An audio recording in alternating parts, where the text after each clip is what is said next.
लोकसभा चुनाव के मद्देनजर 7 चरणों के चुनाव हो चुके हैं। अब देश को 4 जून को आने वाले नतीजों का इंतजार है। मतगणना के साथ किसकी सरकार बनने वाली, इसे लेकर शनिवार को एग्जिट पोल जारी हो चुके हैं, जिनमें सीटों को लेकर अनुमान लगाए जाते हैं। लोकसभा चुनाव को लेकर जारी अलग अलग एग्जिट पोल में बीजेपी की अगुवाई वाले एनडीए गठबंधन को सबसे आगे बताया गया है। यानी कि एग्जिट पोल की माने तो सरकार एनडीए की ही बन रही है।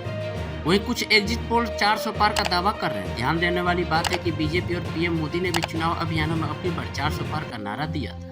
पोल्स में नजर डालते हैं उन आंकड़ों पर जो उन्होंने इंडिया गठबंधन को दिए। सभी एग्जिट पोल्स में एनडीए को पूर्ण बहुमत मिलने का अनुमान लगाया गया है। तो वहीं लगभग सभी एग्जिट पोल में बीजेपी को 300 से ज्यादा सीटें जीतने का अनुमान जताया गया है। India Today, Axis My India, C Voter Today, Chanakya, इन सभी के एग्जिट पोल्स में एनडीए ही आगे है। हालांकि तीनों के सीटों के अनुमानित आंकड़े अलग अलग। मेन स्ट्रीम मीडिया के कई न्यूज चैनलों अपने एग्जिट पोल में अनुमान लगा रहे हैं कि प्रधानमंत्री नरेंद्र मोदी ऐतिहासिक रूप से तीसरी बार सत्ता में लौटेंगे। एनडीए को 350 से 380 सीटें मिलने की संभावना है। India Today, Axis My India के पोल में एनडीए को 361 से 401 सीटें और इंडिया गठबंधन को 131 से 166 सीटें मिलने का अनुमान लगाया गया। तो वहीं एबीपी सी वोटर ने बीजेपी के नेतृत्व वाले एनडीए गठबंधन के लिए 353 से 383 सीटें और विपक्षी इंडिया ब्लॉक के लिए 152 से 182 सीटें देने का अनुमान लगाया है। टुडे चाणक्य ने 2019 के चुनाव की तुलना में एनडीए को बहुत अधिक सीटें मिलने का अनुमान लगाया है। इसे बीजेपी को 335 सीटें और एनडीए को 400 सीटें दी है।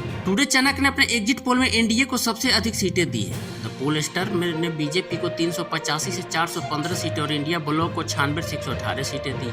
दूसरी ओर टाइम्स नाउ ईटीजी ने एग्जिट पोल में एनडीए को 358 सीटें और इंडिया ब्लॉक को 132 सीटें मिलने का अनुमान लगाया है। उधर मेगा एग्जिट पोल ने एनडीए को 355 से 370 सीटों के मिलने का अनुमान लगाया है। तो ही इंडिया ब्लॉक को 125 से 140 सीटें और अन्य को 42 से 52 सीटें मिलने की भविष्यवाणी की है। पीएमएआरक्यू, सी वोटर और चाणक्य सहित कई सर्वे में सामने आया है कि एनडीए को 350 से अधिक सीटें के साथ स्पष्ट बहुमत मिल रहा है। यानी कि ये नंबर आसानी से 272 के सीधे आंकड़े को पार कर जाएगा।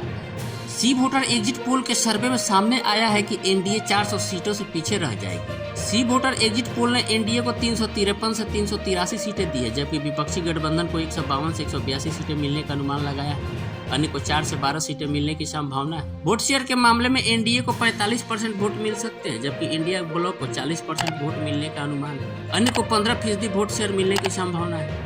महाराष्ट्र के प्रमुख चुनावी मैदान में सीटों का एक बड़ा हिस्सा भाजपा के नेतृत्व वाले महायुति गठबंधन को मिलने की संभावना है।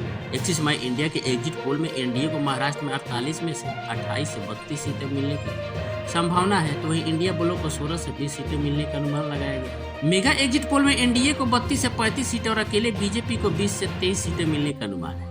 एग्जिट पोल के मुताबिक इंडिया ब्लॉक को सिर्फ 15 से 18 सीटें मिलने की संभावना है, जबकि कांग्रेस को 6 से 8 सीटें मिलेगी। मेगा एग्जिट पोल के मुताबिक बीजेपी इस बार दक्षिण में अच्छी खासी बढ़त बनाती हुई दिख रही है। एग्जिट पोल में दक्षिण राज्य तमिलनाडु, कर्नाटक, केरल, आंध्र प्रदेश और तेलंगाना में बीजेपी को 36 से 39 सीटें मिलने का अनुमान लगाया गया है। एग्जिट पोल के मुताबिक कांग्रेस को 31 से 34 सीटें मिलने का अनुमान है। तो इंडिया टीवी सीएनएक्स ने एनडीए को 371 से 401 सीटें और इंडिया ब्लॉक को 109 से 139 सीटें मिलने का अनुमान लगाया है।